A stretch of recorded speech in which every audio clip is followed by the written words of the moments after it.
Hey cool cats, Roz and Neko here, and today we're going to be talking about Cupid, Parasite, Sweet and Spicy Darling. There's not really much that I can say, so I'm going to go over, things that I've seen in the routes, and honestly the best route that I ever have seen, especially for an after story, has got to be Paws Down. Hooves, all of that has got to be Alan's. And this is honestly from beginning to end, because I was very hesitant in the first game, because I completely understand what Alan did in the first game, but it just didn't really hit me or anything in the first game. But romance-wise and story-wise and Alan's route, it was just so good. Like, personally, for me, the way just that Alan did things, he showed how much he cared about her. If you're very into intimacy, he did all of that. If you're really into like spice, he did all of that. He did all of that, and there were just like sweet moments in there too, and he did do quite a bit of that. I found them to be sweet. And the way it ended, where they were blessed with kids, it was unbearable. Not only did they have one, they had 2 kids, even though they were demons. It was unbearable at the end, where they were blessed with kids. I could not take it. That just hands down, just paws, hooves down, whatever, that just sealed the deal for me. How close they were, the dancing CG, where it was just like ballroom and purple. I mean, the dude's purple, that's my favorite color, and it's like dark and stuff.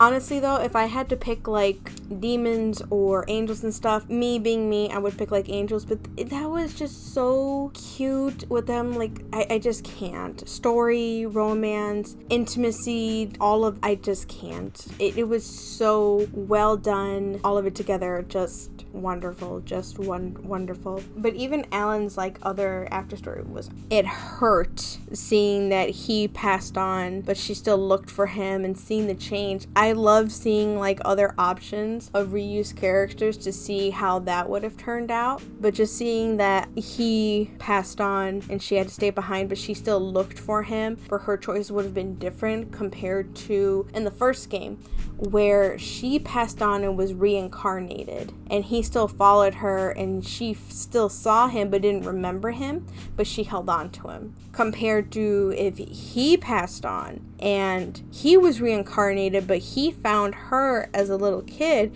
and was like, nah, I'm gonna take care of you. I can see that you're crying here by yourself. But she still hesitated. She's like, I'm gonna keep watch from you, but I'm not gonna interact with you. But him being him, he's probably still gonna do what he does, and that's still like take care of her and all of that. But yeah, the way that they act would be different if they had done the same thing of watching and taking care of each other, if either of them were like reincarnated and they were still both demons and all of that. A follow-up to that was Ryuki's, and it was very, very relatable and believable for Ryuki to go through that. He was the youngest character, and even though he's done so much as a character, building up his own brand, branching out, doing his own thing, I mean, leaving his country of origin and branching out, building his own business at a young age, but still having self-doubt because he's so young and being with an older woman in his route, and just having like low self-esteem as a man and all of that. Yeah, that's very believable. And then for Shelby's route, marital concerns. And then for Gil's, that one was kind of weird. He still has like some concerns, self-doubt. I mean, he's had to go through the whole thing, so yeah, he's still gonna have like some concerns for that. Rose was completely out of the blue. I mean, possibly being like a secret agent, and it going like, I mean, his whole story in the first part was completely like that. I wish Melvin's could have been a little bit more, but even it being short, it was still well done. He ended up being a nice character, but I don't know how that would have been for me if he was there in the very beginning, and if he would have been just an option at the very front like they did for Peter, because they still put Peter at the forefront. even when they gave him like a side route, they still put him at the forefront, but not for the new Parasite. I still kind of felt mad, but he was still pretty like nice, and it was still like a crazy runaround, but I still like him. I debated whether he'd be my new favorite, but it was just so natural to have Ryuki that he still ended up being my favorite overall, but he still made it like the top 3. I don't know how I would rearrange the characters if I had to, but I'm still conflicted with Alan because his after story was banger. Once you have him, I'd have to replay his first game just to even like debate it, because I worry about the choices he made. The last 2 comments I have in compared to routes is that one is Owen. I understand why they gave Owen a route. It was short. It was okay. Personally did not want it, because I still have this thing where Owen had a route, and that was in Ryuki's route where he was dating someone, and that was one of our little bestie clients. I liked that story. He had a shy girl, so I didn't want the story, but it makes sense. I liked seeing how we asked him, hey dude, are you okay? And he's like, yeah, I'm fine. But then that started a little relationship right there. I like that. It was kind of okay that it was like, oh, he actually had a bad boy impersonation. That was kind of for me. But I personally didn't want it, which is probably why I was very hesitant in that story. But it was okay. Personally, even if I didn't have this hesitation, probably still wouldn't be as interested in it. But if I did want it though, it would still be I think, for me.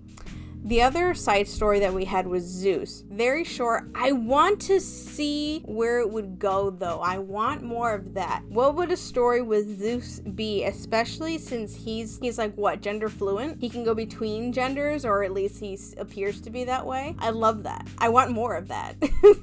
I want to see what an actual story with him would be like, especially in Peter's route when he's just destroyed and he's just no longer around. I want to see what an actual route with him would be like, especially in this story where she just completely ignores him in his advances. I want to see what that would actually be like, where she completely doesn't realize what he's doing and she just walks up and he's like, ooh, this is interesting. I love that. I want more of that. That's what I want to see. Totally would be up for that. Anyway, the last thing I'll say is I'm very upset, very upset that I was not introduced, I was not made aware in any way, shape, or form on how to save voices in this game. I did not find out until I was on the last route of this game. I did not know that you could save quotes that characters were saying. If I had known, I would have done it at the very beginning, but I did not know until the very end of the game. I already have a backlog. I don't know when or if I will ever pick up a game again. I don't know. Maybe if this ends up being more than a hobby.